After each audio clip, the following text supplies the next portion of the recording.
특별법 개정 특검 요구는 오로지 가족과 국민 여러분들이 또다시 만들어야 되는 숙제가 되어버렸습니다. 지금 여기 와 계시는 분들과 특별법 개정에 힘을 모아주시던 국민들 다시 한번 아셔야 될 것 같습니다. 특별법이 개정되고 특검이 제대로 진행될 수 있도록 다시 한번 힘을 모아주십시오. 진실을 규명하라! 책임자를 처벌하라! 특별법을 개정하라! 진실을 인양하라! 특조위 조사 기한을 연장하기 위한 특별법 개정을 요구하고 있습니다. 정부의 말대로 한다면 특조위는 6월 30일이면 종료됩니다.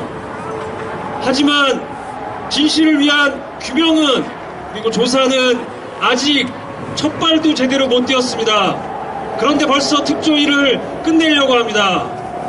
세월호도 아직 인양되지 않았습니다. 세월호에 대한 정밀조사를 해야 되는데 특조위를 6월 30일이면 끝내려고 합니다. 이거 막아야겠죠? 그래서 특조위 조사기한 연장과 그리고 특검을 촉구하는 운동을 벌여나가려고 합니다. 4.16 이후에 정말 몇 명이나 서명받았죠 그때? 우리 대학생 여러분, 650만 명이죠. 서명받았습니다. 그리고 수많은 사람들 경찰에 잡혀가고 다치고 탄압받고 구속되면서 특별법 마음에 안 차지만 특별법 만들었죠. 특별법 만들 때 정부 여당 박근혜 대통령 뭐라 그랬습니까? 수사권 기소권은 너무 심하다. 특검은 할 수 있게 해줄게. 뭐 그런 거 아니었습니까? 그래서 특조위에서 조사를 해서 특검으로 넘겨서 수사를 하고 기소를 할 수 있게끔 만든 체계입니다. 그런데 그 뒤에 어떻게 됐죠?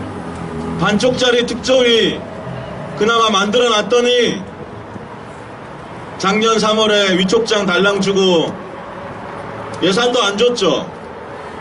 예산도 안 주고 활동도 못하게 하더니 그래서 특조위가 시작한 시점이 거의 9월이에요. 그러고 나서 지금 2월이니까 몇 개월 되지도 않았습니다. 그간에 무슨 일이 났습니까? 청와대하고 해수부는 꿍짝꿍이 돼가지고 진상규명을 파괴하기 위한 문건을 만들고 그 문건 그대로 자기들이 이행했죠. 국회의원들은 뭐 해라. 특조위 내 여당 추천위원들은 회방을 놓고 말이 안 먹히면은 다 사퇴해라. 그래야 실제로 다 사퇴했죠 지금. 특조위 내 여당 추천위원이 지금 없습니다. 없는 상황이에요. 그런데도 추천도 아직 하고 있지도 않아요. 그래서 그 문건은 누가 작성했냐? 해수부 장관이 시켰다고 그 보수단체 사람이 얘기를 했죠. 폭로를 했죠. 해수부 전직 장관, 현직 장관 그거에 대해서 일말에 해명을 하거나 사과를 했습니까? 안 했죠. 유가족을 고발했습니다. 이게 박근혜 정부와 새누리당이 하고 있는 작태입니다. 특조위 내에서는 진상규명을 하지 못하도록 막고 특조위 외부에서는 보수단체들을 동원해가지고 4.16 연대를 흠집내고 피해 가족들을 고발하고 이런 식으로 해가지고 지금까지 진상규명에 발걸음을 전진시킨 것을 막아왔는데 이제 와서는 특조위 시한은 6월 말이고 올해는 심지어 예산도 더 깎였죠. 인양은 7월이나 8월이나 된다는데 배는 올라오지도 않았는데 미수습자들은 아직 수습되지 않았는데 조사가 불충분하고 국민들이 납득할 만한 어떠한 규명도 되지 않았고 안전사회를 만들기 위한 구체적인 조치가 특조위에서 만들어져서 각 부처가 시행하고 그것이 체계적으로 나온 것도 아니고 특조위에서 또 피해자 지원을 하게 돼 있어서 지금 실태조사를 또 다 하고 있는데 그 피해자 지원을 위한 방안이 나와서 또 그것이 또 구체적으로 시행되는 것도 아닙니다. 그래서 우리는 첫 번째로는 특조위 기간을 충분히 연장을 해라. 충분히 연장을 해서 충분한 진상규명이 될 때까지 안전사회를 위해서 피해자 지원을 위해서 충분한 안을 만들 수 있을 때까지 연장을 하라는 것입니다.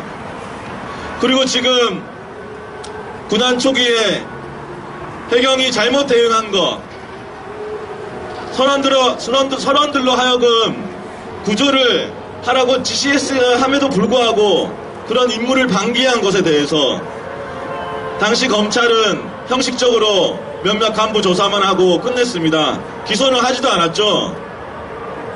현장에 나갔던 저 말단의 1, 2, 3 정장만 기소를 하고 처벌을 시켰습니다. 해경청장, 해경차장, 서해지방해경청장, 목포해양경찰서장, 그리고 주요 상황실 고위 간부들 하나도 처벌 안 됐습니다. 그래서 그 사람들 다시 수사해서 처벌하라고 지금 특검 요구서를 국회에 보내놨죠. 법사위에서 북한인권법은 통과시켰는데 야당에서 이거 같이 통과시키자고 하니까 새누리당에서는 이 특검 요구서만 빼고 북한인권법만 통과시키는 이런 작태를 또 지금 벌이고 있습니다.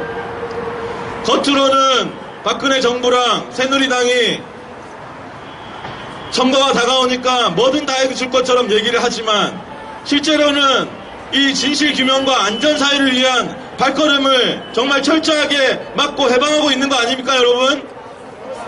그래서 우리는 다시금 전 국민들의 힘을 모아서 특별법 개정과 특검 수용이라는 우리의 요구를 가지고 또 한 번 일어나야 될 것 같습니다. 2주기가 다가올수록 아픈 분들 너무 많으실 것입니다. 특히 피해자 가족들과 그 주변에 계신 분들, 그리고 우리 4.16 연대 회원들 다 마찬가지겠지요. 아픔을 사회적인 우리의 성취로 승화시키기 위해서 다시 한번 힘내고 처음에 우리가 외쳤던 대로 기억하자, 끝까지 행동하자, 함께 했으면 좋겠습니다. 감사합니다. 숨겨진 네 안에 그 잔인한 미소는 영원히 가슴에 묻어두고 있겠어. 지금 국민이 안전해야 된다. 외부에서의 어떤 뭔가를 막아야 된다라고 얘기하면서 국정원의 권한을 막대한 권한을 주는 그런 테러 방지법이 얘기되고 있어요. 그죠? 근데 국정원이 어떤 곳입니까? 여러분 잘 아시겠지만 많은 시민단체들이나 노조들이 정부에 비판적이거나 정부에 반대한다는 이유로 압력을 행사하려고 했었다는 의혹이 제기되고 있는 곳이고요. 초원복집 사건 이래로 수차례 선거에도 개입했었다라는 의혹을 받고 있는 그런 것이 바로 국정원이에요. 맞죠? 뿐만 아니라 세월호 참사 관련돼서도 국정원은 많은 의혹들이 제기되고 있는데요. 방금도 사회자분이 얘기하셨지만 세월호에서 건져낸 노트북에서 파일이 하나 나왔는데 파일명도 국정원 지적사항이었고 그 파일을 열어봤더니 문서 제목도 국정원 지적사항이었어요. 다들 기억나시죠? 근데 그 지적사항에는 진짜 이 배의 소유주가 아니라면 신경 쓰지 않아도 될 만한 얘기들이 빼곡하게 적혀 있었죠. 뭐 냉장고를 교체해야 된다느니 화장실 청소가 불량하다느니 그런 내용들이 일일이 다 적혀 있었단 말이에요. 그래서 이 문서에 대해서 어떻게 된 거냐라고 얘기했지만 물어봤지만 아직까지 납득할 만한 해명은 이루어지지 않았어요. 그죠? 그리고 세월호의 사고, 보고, 개통도라는 게 있습니다. 사고가 나면 어떤 순서로 어디에다 보고를 해야 되는지가 정리되는 도면이 있는데 그 도면에 1순위로 보고해야 될 대상이 바로 국정원으로 적혀져 있었어요. 그래서 국정원이 참사를 어떤 방법으로 언제 인지했는지가 참사 이후부터 초미의 관심사였는데요. 국정원은 뭐라고 얘기했습니까? 뉴스를 보고 9시 44분에 알았다라고 얘기를 했어요. 근데 정몽원 그 당시 국무총리가 국회에 나가서 세월호 선언이 보고한 걸로 알고 있는데, 직접 전화한 걸로 알고 있는데 라는 취지로 국회에서 얘기했죠. 그러니까 막 논란이 막 일어났어요. 논란이 막 일어나니까 국정원하고 국무총리 중에 누가 말을 바꿨죠? 국정원이 말을 바꿀 리가 없죠. 국무총리가 말을 바꿨습니다. 그거 내가 실수한 거야 라고. 근데 최근에 이 국정원의 해명이 잘못된 거다라는 사실이 발견됐죠. 어떻게 발견됐습니까? 청해진에 근무하던 직원이 퇴사를 하면서 자기 컴퓨터에 있었던 파일을 다 지우고 나갔어요. 신기하죠? 퇴사를 하면서 인수인계를 해줘야 되는데 왜 파일을 다 지우고 나가는지 신기하죠? 그리고 나서 이 회사를 폐업시켜서 없애버리려고 했었죠. 그러다가 뒤늦게 이 회사를 없애버리지 못하게 만들어놨는데, 그래서 신기하니까 이 사람의 컴퓨터를 복원을 시켜봤어요. 그랬더니 국정원 직원 전화번호들이 나온 겁니다. 이미 다 보도가 된 거예요. 여러분 처음 듣는 것처럼 하시면 제가 굉장히 서운합니다. 그래서 그 국정원 직원의 전화번호를 가지고 검찰이 이미 입수했던 그 직원의 통화 내역과 비교를 해봅니다. 그랬더니 9시 44분 전에 이미 그 직원하고 국정원 직원이 통화를 했습니다. 그리고 참사 당일날 무려 7차례나 통화를 합니다. 근데 국정원은 마치 전혀 그런 일이 없었던 것처럼 해명을 해왔다는 거죠. 그래서 궁금한 겁니다. 첫 번째 궁금한 거는 왜 그러면 국정원이 이 이야기를 솔직하게 못했지? 라는 게 궁금하고요. 두 번째는 이 직원은 왜 그런 걸 다 지우고 나갔지? 라는 게 궁금해요. 그러나 이 부분에 있어서도 역시 전혀 밝혀진 바는 없습니다. 앞으로 계속 밝혀나가야 되겠죠. 도대체 청해진과 국정원은 무슨 사이냐? 참사와는 무슨 관련이 있느냐? 참사 이후에 왜 그렇게 연락을 많이 했느냐? 연락을 했던 사실에 대해서 왜 속 시원하게 얘기를 못했느냐? 이런 점들이 다 추가로 밝혀져야 된다는 겁니다. 그러니까 국정원은요, 세월호 참사 때도 그렇고 그 이전에 여러 일에서도 그렇고 정말 속 시원하게 뭔가 들여다볼 수 없는 조직, 그렇지만 뭔가 수많은 의혹을 갖고 있는 조직, 이란 말이에요. 자, 이런 국정원에게 추가적인 권한을 더 주는 것 괜찮을까요? 그게 국민의 안전과 국민의 행복을 위한 것일까요?